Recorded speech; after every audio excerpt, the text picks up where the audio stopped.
Thibaut Varenne. Je suis donc agriculteur sur la commune de Saint-Laurent-du-Médoc. J'ai aussi une exploitation sur la commune d'Ourtin. Voilà. Donc je suis agriculteur depuis 10 ans. J'ai repris une exploitation et depuis je me suis associé à mon père qui était lui agriculteur déjà et à un cousin. Voilà. Et nous avons monté un groupement en fait, d'agriculteurs à tous les trois. Voilà. Jean-Michel Sainte-Marie, agriculteur sur la commune de Saint-Laurent depuis 25 ans, sur une exploitation familiale qui est installée depuis 50 ans. On est à l'heure aujourd'hui des circuits courts dans l'agriculture. On en parle, il faut consommer local. Le gaz vert aujourd'hui c'est une façon de consommer local aussi et en même temps renouvelable. C'est une énergie décarbonée.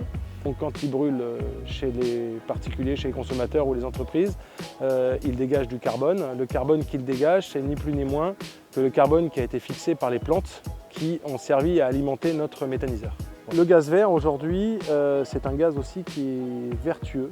Voilà. Il faut savoir que lors de la phase de méthanisation, la partie carbonée des plantes qui est consommée pour produire donc le CH4 et le CO2 que l'on trie après, la partie minérale, donc engrais, est conservée.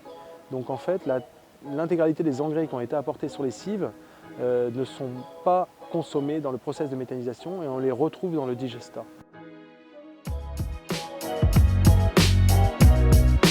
Le gaz vert est produit sur notre méthaniseur à partir de cives, majoritairement, donc 80% de cives. Ces cives, c'est des cultures intermédiaires qui viennent s'intercaler entre des cultures alimentaires, dites alimentaires. Voilà.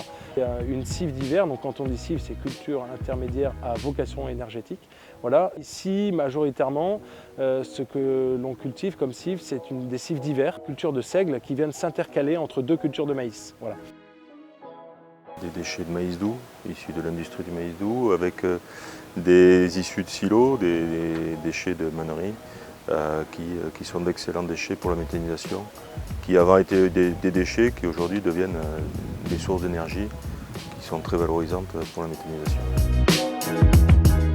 C'est un méthaniseur agricole collectif. Voilà, c'est un projet collectif qui a été mené par plusieurs agriculteurs, donc on est 6 au total. Ça rime oui, effectivement pour nous avec transition énergétique, diversification aussi. Diversification de nos exploitations. Le gaz vert aujourd'hui nous assure un revenu complémentaire qui permet, on va dire, d'y voir un petit peu plus clair dans l'avenir, dans un contexte quand même agricole plutôt compliqué. Gaz vert, ça rime avec environnement, ça rime avec développement, ça rime avec renouvelable à l'infini.